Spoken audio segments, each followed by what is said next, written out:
everyone, and welcome once again to the Open Mic Writers in Their Own Words, the show where every episode I talk to writers, editors, and agents across the publishing game to learn about them and the work they do, and hopefully to illustrate how their experiences could help you on your own writing journey.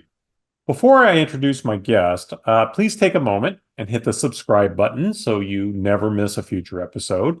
And if you like what you hear or see today, please tell a friend. It is the best way for such endeavors to gain an audience. I've got a nice audience, but I would always love to have more people tuning in. I think if you have any interest in writing, this is a great forum for you to check out. You can also leave me a nice review. That would be great. I deeply appreciate that. I deeply appreciate any of the good kudos. So please move forward on that. On with it. If you are a regular visitor to the show, you know that I recently took a fairly long sabbatical to recharge a bit. I am a political reporter and editor by trade, and as you can imagine, it has been a very hectic last few months here in California and across the country.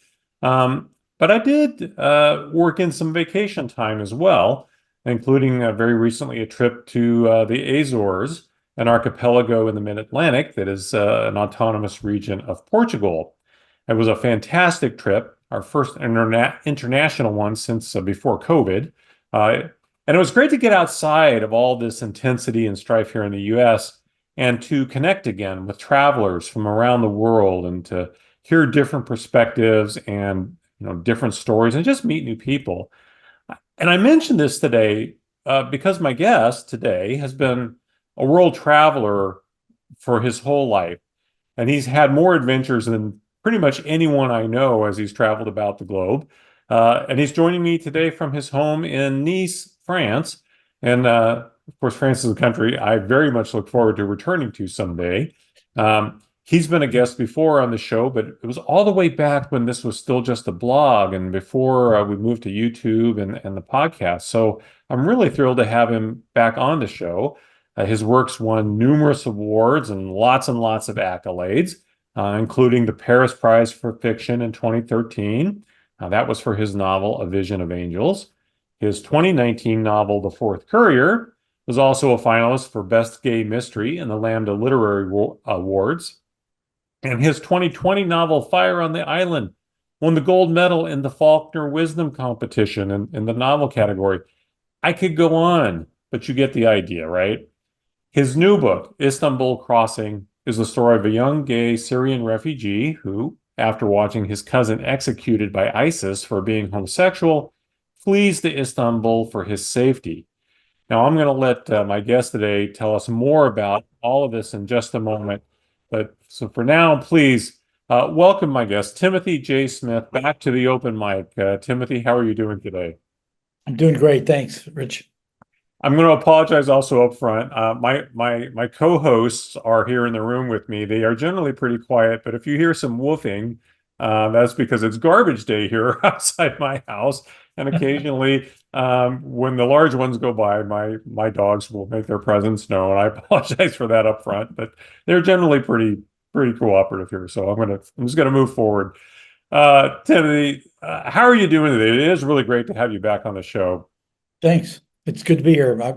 I've appreciated the other shows, and when I got this last book finished and published, I knew I wanted to reach out to you right away, and I did. And here we are talking about it. Absolutely. Well, I gave it the very, very brief tagline intro. If you would, please pick up where I left off and tell us more about Istanbul Crossing. Well, the origin of Istanbul Crossing really comes from something very different, which is some work that I did for a couple of years in Greece with the refugees that were coming by the thousands. In fact, in one 12-month period, the village that we go to every year with 1,500 people had 500,000 refugees land on the beach next to it in 12 months, which was pretty amazing. So I wrote a book actually about the Greek experience and refugees called Fire on the Island, which was the last published book that I have before the next one, which has just come out. But in fact, as I wrote that and worked on it, it became more of an homage to Greece than a refugee story because I've been going to Greece since my first job after college. I arrived in Greece when I was 21 years old and spent over 2 years then, and I've spent cumulatively about 7 years of my life in Greece. And so the book that I wrote about the refugees in Greece really became more of a story of the village itself and the conflicts that the refugees brought out. So when I finished that, I thought, well, still haven't written my refugee story, and I realized that I could describe probably every step a person arriving on the Greek shores from Turkey took all the way north to Sweden or Germany or wherever they were going. None of them were actually planning to stay in Greece, but I didn't know how they got on the rafts and how they got to the shoreline of Turkey to cross this very short but treacherous channel. And I decided to write that story. So I went to Istanbul. I knew Istanbul already, but I didn't know it like I knew some other places where I really have lived for 2 or 3 years. I visited Istanbul several times, and I hired a person who worked to help refugees for an NGO and Syrian refugees, because most of these refugees are Syrian. And I began this relationship with Istanbul and getting to know it from the refugees' perspective. And then I came up with my story about a smuggler of people who on that side of the channel were considered heroes and helpful and might not have been exactly legal, but it was overlooked or bribes would sort of smooth the way for people. But on the other side of the channel, the Greek side or the European side, these people were considered human traffickers. And it was a very interesting thing to learn about and how it all worked and how above board or below board it was. It's interesting when you say this, on one side this person's considered a hero, and on the other side a villain. That's an interesting thing from a writing perspective because I'm a really big believer, regardless of what genre you write in, empathy is a really big part of good storytelling. And Yep. so when you're writing a character like that, or a situation like that, maybe just give me a little bit of perspective on how you approached it, knowing that, people are going to see this very differently. Well, yeah, I'm glad you asked that question because on the Greek island of Lesbos, which was really ground zero for the refugee crisis. I mean, we're talking, hundreds of thousands of refugees showing up, that these refugees were not allowed to get onto a bus to to travel the 40 miles it took to get to the main town on the island to register and become legally registered with the Greek government, because the bus drivers, if they let them get on the bus, would have been considered traffickers under European law, and they would have lost their licenses and lost their livelihood. So all these people arriving, some very elderly, some ill, some on crutches, had to go by foot the 40 miles to in the hot sun to register. Whereas if we could have provided, any of us that did provide occasionally transportation to them. I mean, I had one young man show up with, paralyzed with both legs and it was on crutches. I couldn't possibly let him try to walk to the capital of the island. So I just took him. And so I was a trafficker under European law. Whereas on the Turkish side of things, first of all, the Turks didn't really want the refugees to be there. So they were glad to see them leaving. So they didn't put up barriers like stigma of calling them traffickers or arresting them for that. It was a little bit sketchy about what was really actually totally legal and what wasn't totally legal. But to me, these refugees, and I met many, many, many of them, were living in terrible conditions in Turkey, and just things I don't even want to talk about. And uh, the smugglers were really lifesavers for them. So Yeah. it's two different perspectives. Well, we are recording this exactly, I guess, 1 week before the elections here in the United States. And of course, immigration and refugees have been a huge part of our political discussion for a long time. And look, I'm just gonna get this out of the way. We're not people like me are never supposed to say what I'm about to say, but I'm just gonna say, look, man, if you're one of the folks who is walking around with one of these red hats talking about America being great again, I'm probably not the show for you. Okay. I don't talk politics very much on this show, but I'm just going to say I'm sick of this shit. Okay. I really am. I can't say it enough how sick of it I am. And so it's really interesting we're talking about this book right now because it has been such a big part of our political discourse here in America. But there are refugees and migrants and people struggling to get out of these situations all over the world. And at the same time, it feels almost like a taboo conversation to have. And so I, I I'm kind of curious too, when you started writing this, I hear the passion in your voice, and from talking to you before, I think I know how you feel about these things. But from a professional perspective, did you ever think, well, I'm never going to be able to sell a book like this because right now the way the world looks at this, there may not be any interest, or they may actually even look at me, as something negative. I didn't really worry about the sales. That's not what motivates my writing. When I do write or when I start a novel, come up with a novel idea, it's really looking first at the kind of the social issues involved, issues of social justice or equity or whatever. So that's always motivated me. The first novel I wrote, I had been the project director for the U.S. government's first significant program to aid Palestinians at the very beginning of the peace process.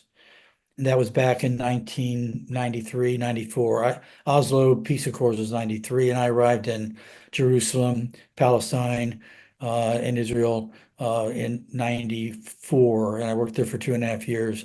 And it was actually that experience of seeing kind of the injustices and also just seeing what I think were the opportunities that were lost during those early years of the peace process, that I quit working in order to write that novel. And then because I felt I really had a story I had to tell.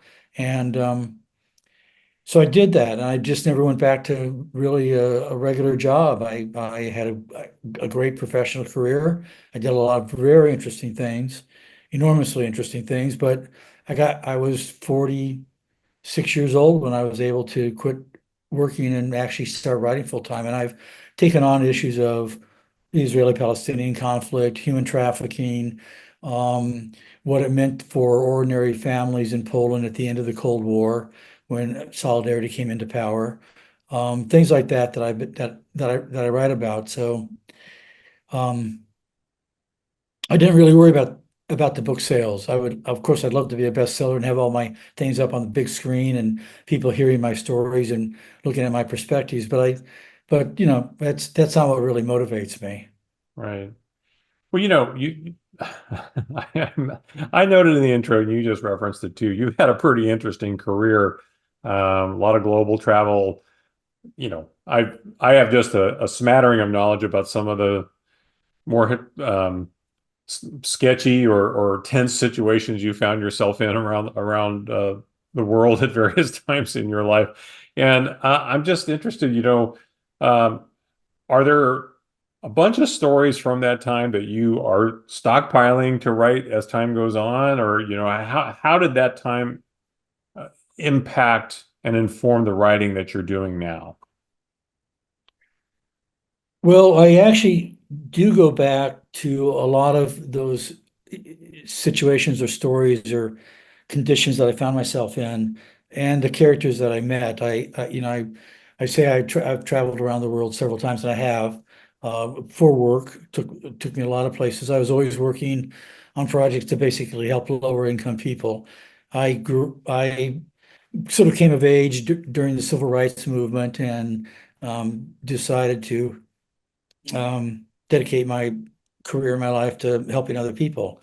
And that took me, I had some very exciting things that I did. And I worked at very senior levels of not exactly the US government, but I worked with very senior levels at foreign governments. For instance, I was an advisor to the Minister of Finance of the Solidarity government in Poland at the time that it took over from the communists.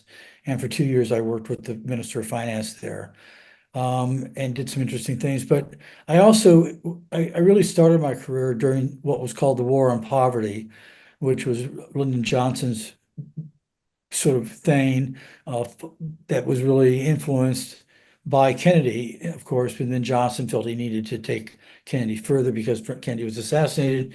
And I had some work in the United States that just would, if I really went into detail, would blow your mind, some of the stuff that I was able to actually accomplish. But at the time that all was happening, it was still a time of access.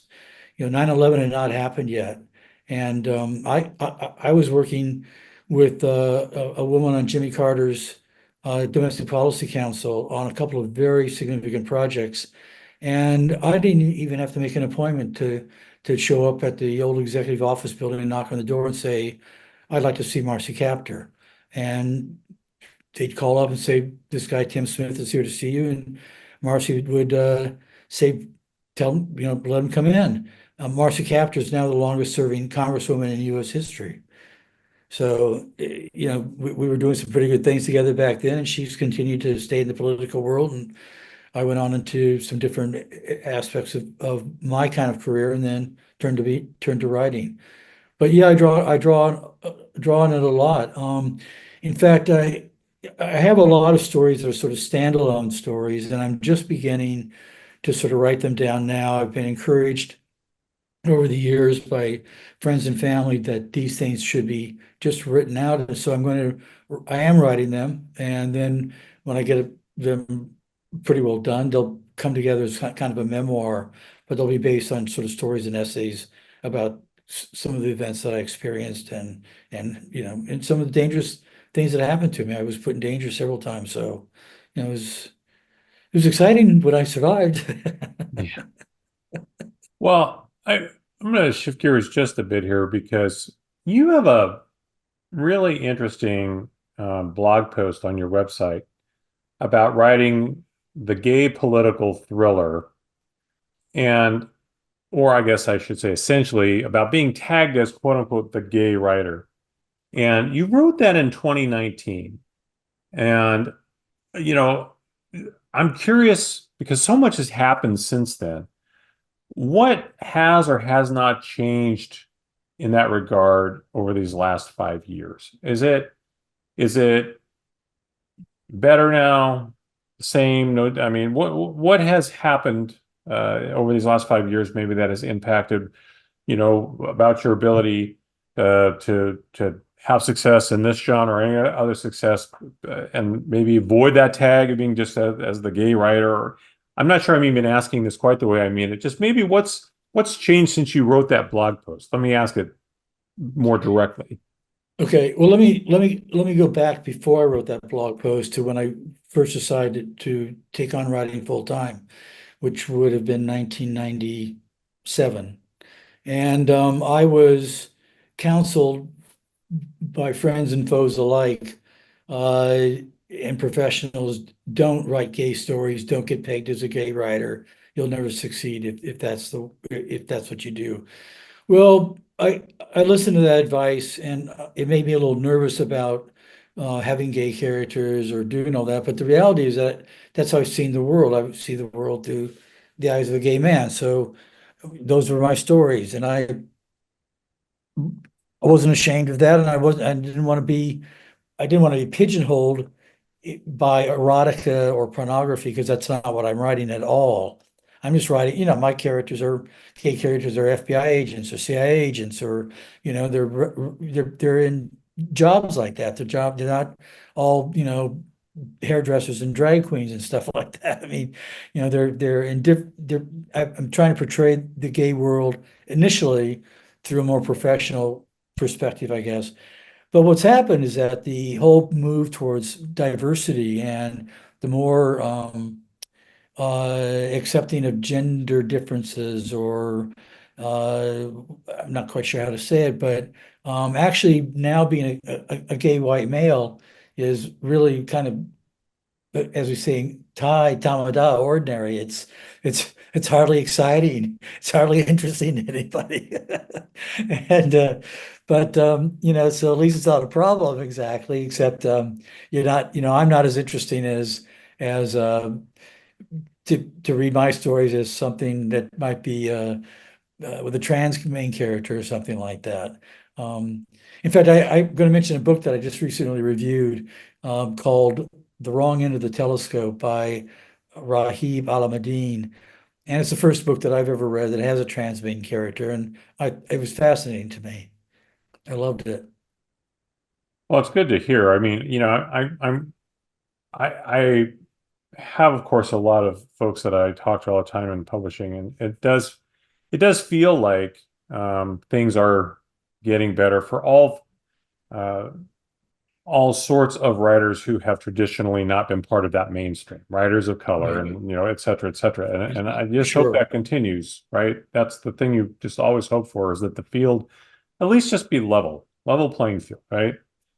Um, Now, you've also been a really versatile writer. You novels, you do straight thrillers, you do screenplays, you do stage plays. I want to ask you a little bit about all that stuff, but I'm curious, first of all, um, a lot of writers get really nervous about straying too far from what they've had previous success with. Or maybe I should say their agent gets really nervous about them straying too far from things where they've had success. What's your perspective on the kind of eclecticism in your work, either as an artist or, from a business perspective? I know you said earlier you don't really, write necessarily just for sales purposes, but we all have to pay bills too. So, what's your perspective on approaching your writing from this very eclectic lens? Well, if I had stayed in America, I probably would have beaten my head against the wall as a playwright, and I'd still be doing that because I love theater very much. And I started my first stage play, when I was in third grade. So, it goes way back, that the love of theater.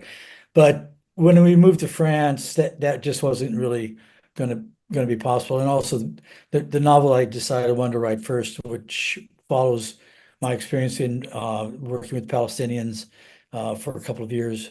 Um, it just took me into kind of the novel world. And once that was done, I still had ideas for other books I wanted to write, so I just kept going.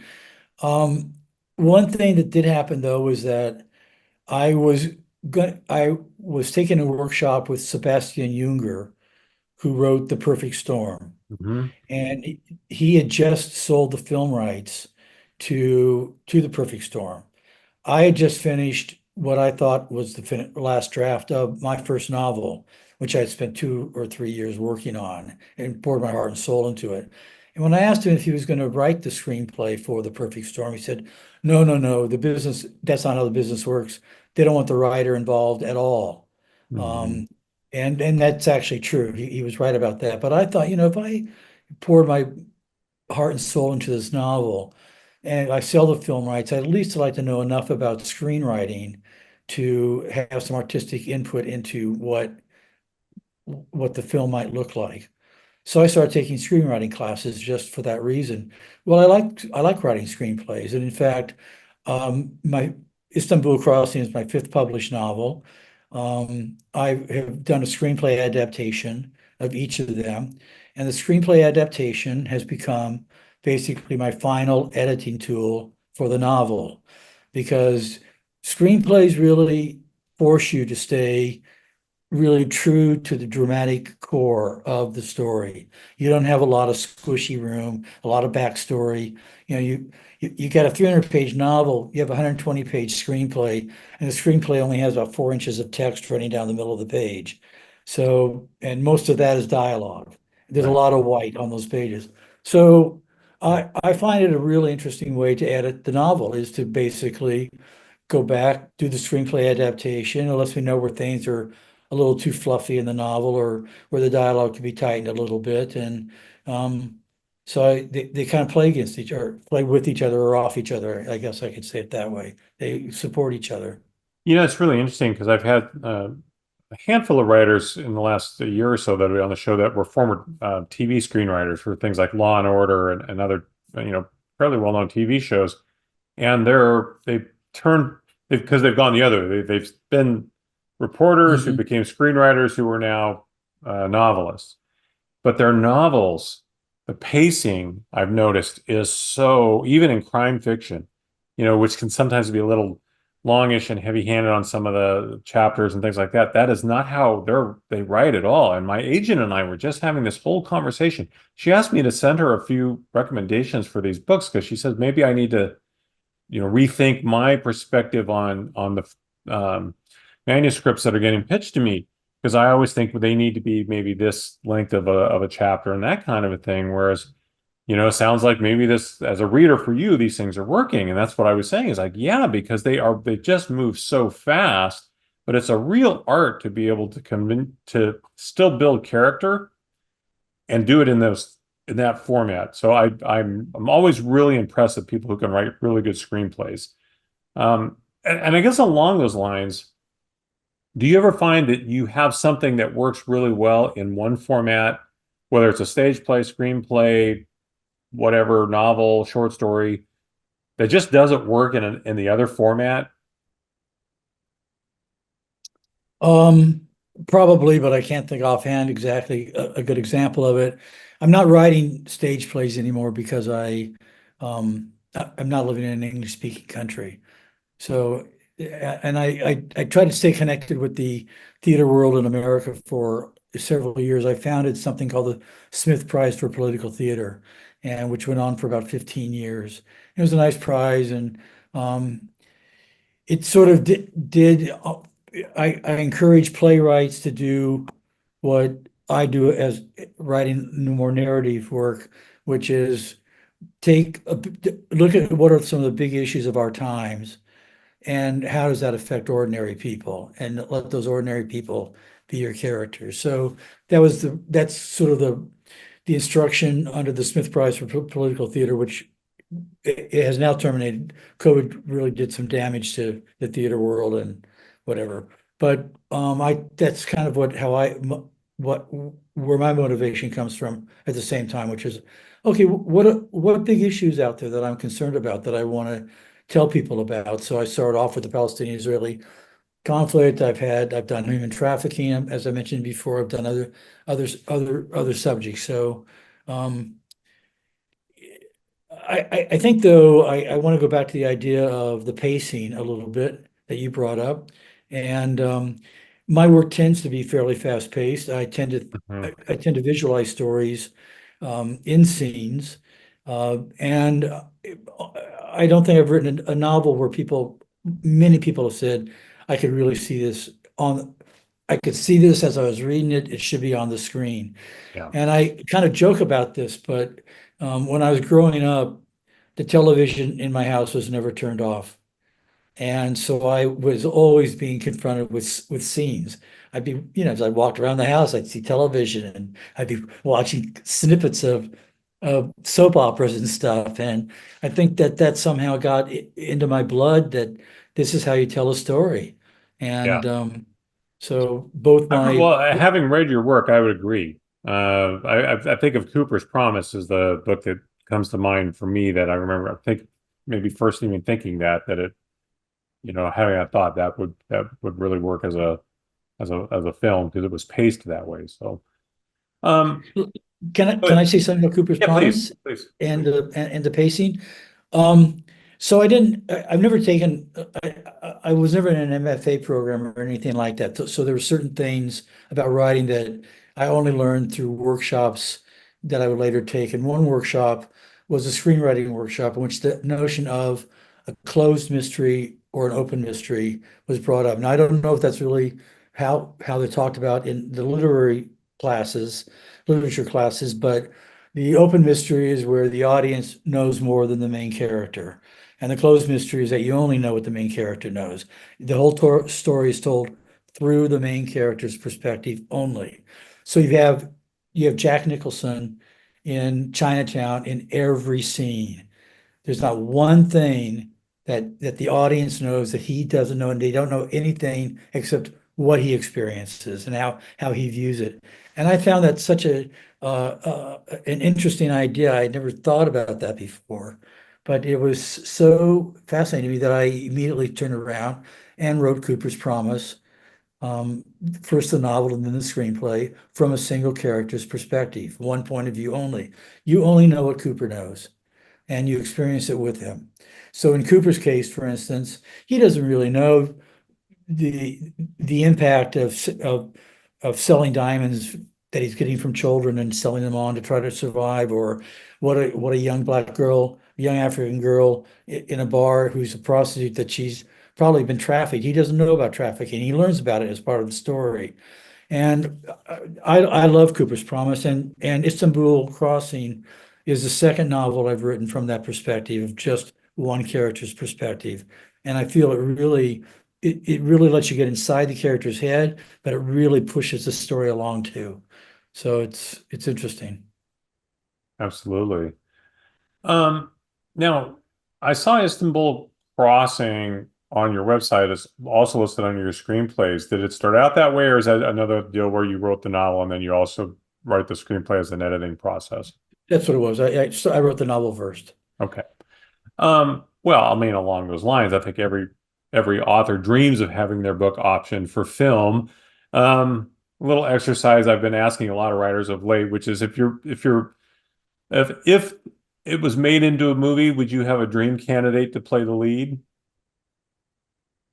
No, and I really don't like that question because I'm so out of touch with things on the screen. I work so hard that I see sometimes I see series. I watch occasional movies. But I just don't think in those terms. Like, I have a very hard time remembering who the characters really are, and in real person, and I just can't Well, do that.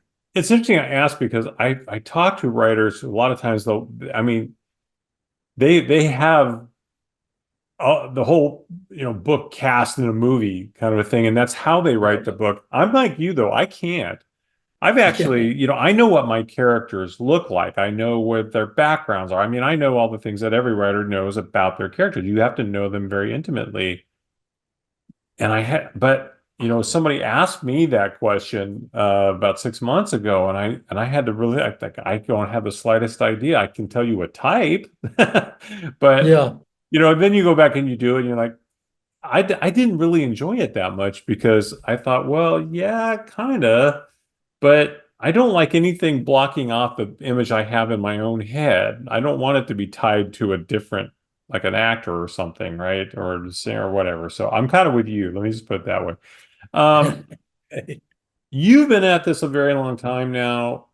What's the biggest lesson maybe you feel you've learned, if there is even only one, but maybe what are the biggest lessons you've learned in this process? And maybe of being a writer, novelist, creative person. As you said, you gave up a very interesting career to go do this full time. What have you learned, and what maybe would you tell somebody who came to you and said, "Hey, Tim, I'm thinking about walking away from all this. I want to write novels." What would you say to them? Well, writing is really a full-time process. You may not sit down and write narrative all day long, but if you're going to be successful, you're going to be promoting yourself in other ways.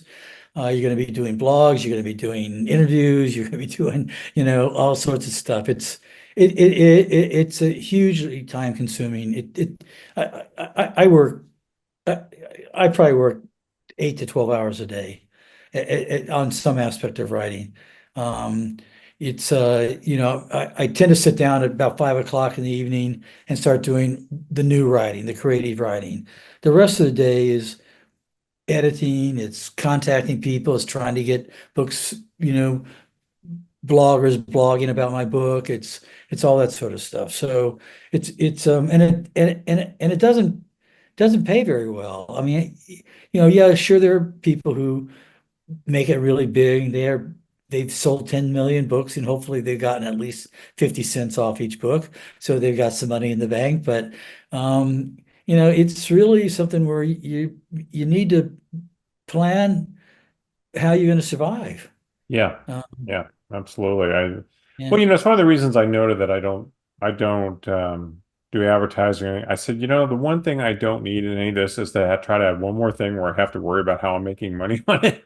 I don't, yeah, right? right. And again, I'm fortunate. I'm in a position in this life where I don't have to make money off this. But boy, I've talked with a lot of authors who, it is their only source of income. So Yeah, no, it's not an inconsequential thing. Well, as you know, I like to end my interviews with a question, and it's always the same type of question. There is a theme here. You'll pick it up right away, I'm sure. Um, but let's say I'm the omnipotent person out there that can put you together uh, for a conversation, dinner, drinks, what have you, with one of the following three people. Which one of these three people would you choose to sit down and have a conversation with? You can you can tell me why. Uh, the options I'm going to give you are Roy Cohn. Those of you out there who don't know who Roy Cohn is, you might want to look him up. Oscar Wilde, the great author, or James Baldwin, also a great author and social commentator. Roy Cohn, Oscar Wilde, or James Baldwin. I can put you together with one of them. Who would you choose and why? that's very easy. James Baldwin. I love his work. He was a real revolutionary in the gay world. Um, he took a lot of risks as a black man coming out, and his work is beautiful. Roy Cohn, I would just want to spit at him. I'm sorry, I just. Yeah, Who was the third one? Tell me, remind. Oscar Wilde. Oh, Oscar Wilde would be great fun. I would laugh all night. Yeah, But I yeah, think James Baldwin, I would really enjoy him. He would be really an intellectual that would really stimulate me, and I would love that. yeah. Um, I highly encourage if you have not ever seen James Baldwin speak, and of course he's long passed, but there's lots of video of him on YouTube. It's not hard to find. Obviously, go read his books, but such a man of such grace and dignity in a world yes, that was absolutely committed to not giving people of color grace and dignity, and at a time when that came at great risk, and as you noted, but not just for being black, but also being gay. So, yeah, good choice. Highly recommend anybody if you're not familiar with James Baldwin. It's worth your time. Become do so. you recall the debate there was between James Baldwin and some other literary figure that's a very famous Is that exchange? Buckley? Yes. Yes, I do. Yeah. Yes. I was quite impressed when I saw that. I think I saw that for the first time about 2 or 3 years ago. I don't know why. It must have been some anniversary of Baldwin's life or death or something like that. Yeah, yeah, fascinating character in American history and world history. I highly recommend anyone checking him out. Yeah, And and I his highly work is so recommend checking out my friend Timothy Smith's books. If you haven't seen them, you should. He's a fabulous writer. Istanbul Crossing. Is it out already? yes, Now it again, just came out. okay, so we were talking, like say it's October 29th. So I'm a little behind on my scheduling here, folks. I'm trying to get back on the schedule. But by the time you see this, a lot of things will have happened here in America. But take a moment, find some of his books, find them online, check them out. Now I understand you're going to be doing a book tour, and are you going to be coming to America on the tour? Yes, I think there's going to be a couple of different tours. I'm going to be coming to America uh, on Christmas Day to celebrate my partner's mother's 100th birthday a couple days later. Oh, 100th birthday, and she's okay. still living on her own. And Oh, she reads nonstop. So it must be good for the brain, huh? must be connected. And Yes. Then I'm going to go off to a couple of different locations around the States to see some cousins, actually, who I've never met, and I'm old enough that I want to meet them before I can't meet them. Yeah. So, and they happen to be in places where there are good bookstores. So there are things being set up in Ann Arbor, Denver, and Miami for that. And then there'll be a second trip a little bit later next year for other reasons, and again, kind of organizing book tours sort of things. And my publisher is both UK and US based, and so in March, I'll be doing a book tour in the UK that includes London, Leeds, Bath, Brighton, Oxford, and Cambridge. So, there are various things happening. Well, if you are in one of those cities in America or in the UK, you happen to see Timothy Smith appearing at a bookstore near you, go check him out. So Yeah, please do. Yeah. you won't regret it. So, Timothy, thank you so much for coming on the open mic, Thank, Writers in Their Own thank Words. I you. really appreciate it. It's always a fun conversation for me to have with folks like yourself. So I wish you all the success with Istanbul Crossing and all the other future endeavors, because you have a lot of irons and a lot of fires. So good luck with all of them. Thank you very much. Thanks All for right. having me. I'm going to remind all of you out there of a couple things. If you haven't hit subscribe, please do so. If you don't mind, tell a friend if you like the show. If you didn't like the show, keep it to yourself. But if you did like the show, please tell a friend, especially if they think they have an interest in writing. That'd be great. And then, if you wanted to leave me a review, that'd be great too. I really always appreciate those. And as I always say, this is the last thing I always say to everybody, but I mean it sincerely. Tomorrow is not promised to anybody. So please, whatever you do, make today count. For my guest, Timothy J. Smith, for myself, Rich Eisen, for my two crazy English setters around here somewhere, this has been the Open Mic, Writers in Their Own Words. We'll see you next time.